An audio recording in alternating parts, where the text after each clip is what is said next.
So Christmas in the colonial period is probably a little bit different than our current Christmas, certainly, and even Christmas of the 19th and early 20th centuries as well. First of all, there were no Christmas trees.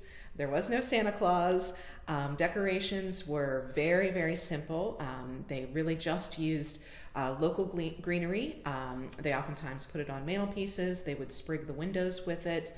Sometimes, if you had a fancy banister like we do at Kenmore, you might put some greens on that. But that's about it.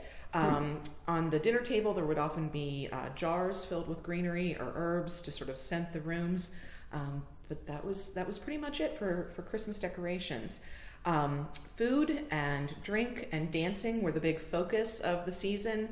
There would be balls and dinners. And if you had a formal ball, like would have been held here at Kenmore, at midnight there would be the unveiling of the formal dessert table, where the fanciest and best sweets and treats of the season would have been put on display, and the lady of the house would have been judged by the level of her dessert table. So it was really a contest throughout the season to see who could have the best.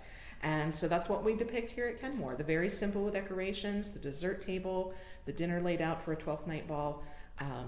Very simple 12th night preparations, but that's what a colonial Christmas was. I thought we walked in here and I thought, well, they just haven't put the Christmas tree up in Kenmore yet. Yes, no, there will not be a Christmas tree. That didn't come in until the Victorian era, sort of the early to mid 18th or 19th century, and it was a German tradition that was brought over by immigrants. Okay. And so in this period, the Lewis period, pre-revolutionary days here in colonial Virginia, there were no Christmas trees. That is so, it's those kinds of things that you do see that things that haven't been just passed on and on over the years. That's very true. That's very true.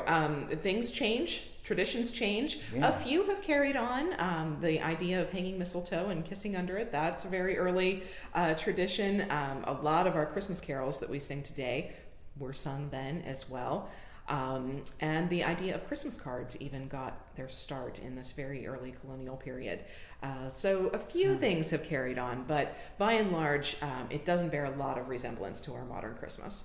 And again, these are kinds of things, when you visit a place like Kenmore over the holidays, you do learn these kinds of things. Exactly, and that's the great thing about going to historic sites over the holidays, is you learn about all the historic traditions, all the differences, and the ways that our ancestors celebrated the season. Because I think a lot of us, you see pictures of Santa years and years ago and just assume it goes all the way back, but no. There was something that came before the Victorian period. I think most of our concept of Christmas grows out of the Victorian period.